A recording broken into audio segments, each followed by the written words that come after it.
So one of my goals for 2020 was to own a car, more specifically a Mini Cooper. Now, being a broke college student stuck in a different country in quarantine made that kind of difficult. After finishing up my online semester, I spent hours on Indeed searching for something to do for the next 3 months, and I found it. I worked at Tesco's for 3 months so that you don't have to.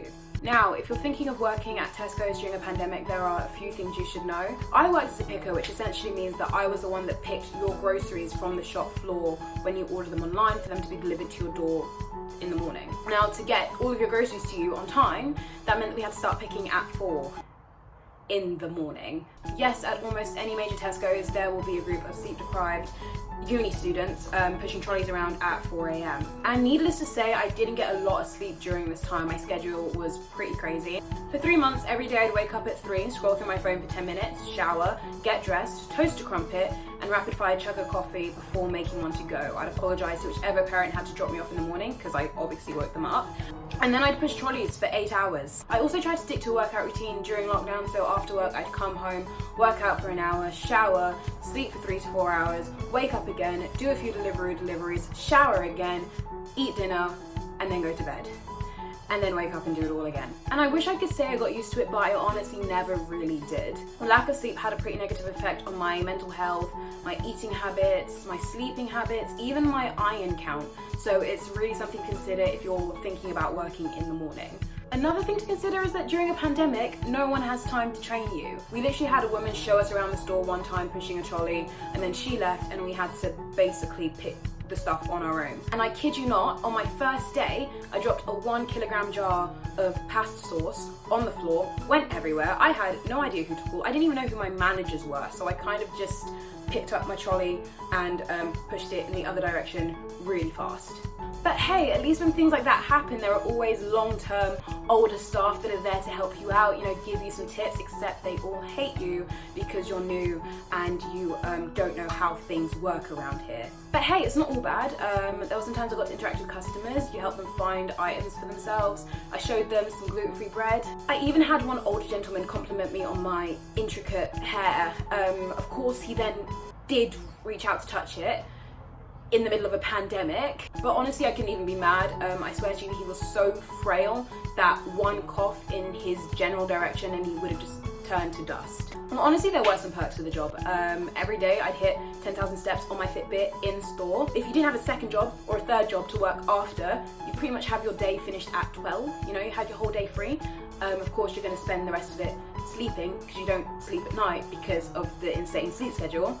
But honestly, there are some tips and tricks. Like when I was super stressed, I'd head to the rice aisle and I'd get one of the crushable bags of microwavable Uncle Ben's and I would just squeeze it like a stress ball, I can stand in this aisle and squeeze these for half an hour. Another tip that I have is never wear your name tag. I don't think any of the managers know my name, any of them. Because every time I spoke to this one manager, she would look at this general area. I thought it was a bit awkward, then I realized she was trying to find my name tag, and I told them not to print my full name because no one can say this. I went by Tenny with all my friends at work and they knew that Tenny existed, but they didn't know who this was. So on all documents, I was this, and they didn't put 2 and 2 together. And essentially, if they don't know your name and you keep your head down, they don't know who you are, so you can get away with a lot. One of the things that I managed to never get written up on, and I'm still surprised, was every day I'd wear AirPods at work. I don't have them down here. I need to explain and show you how I did this. So every day at work, before I'd get in, I would, that looks so ugly. This is how I looked every day I worked, just because I didn't care. I wanted to get through the days. Split my hair like this, the most ugly way possible, and I'd make sure that this comes down here. Right, so now my hair is like this. This ear, I can hear anything the manager say to me. This ear, I'm listening.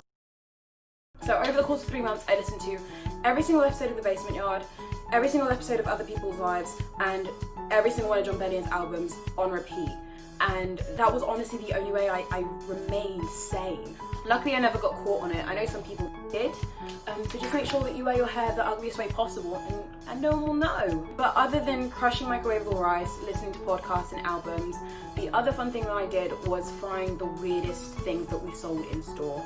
And I even went back and took like a montage of the weirdest things in the store, and here it is.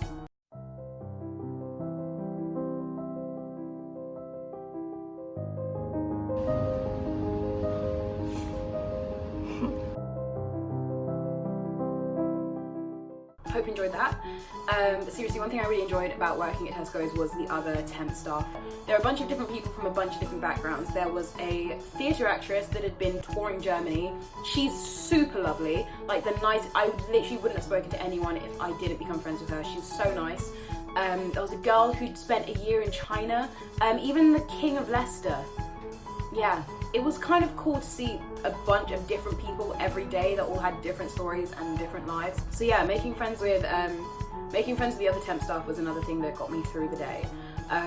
They've all left now because we all hate it. But you know, it's just one of those things. But yeah, anyways guys, I hope you enjoyed this video of me explaining the hell that was 3 months at Tesco's. If you liked it, give it a thumbs up. If you didn't like it, still give it a thumbs up, and I will see you soon. Obviously after posting this, I will no longer be able to work at Tesco's, so if the US decides to ban me from coming back, Sainsbury's, please give me a job, and I'll see you guys when I next upload. Bye!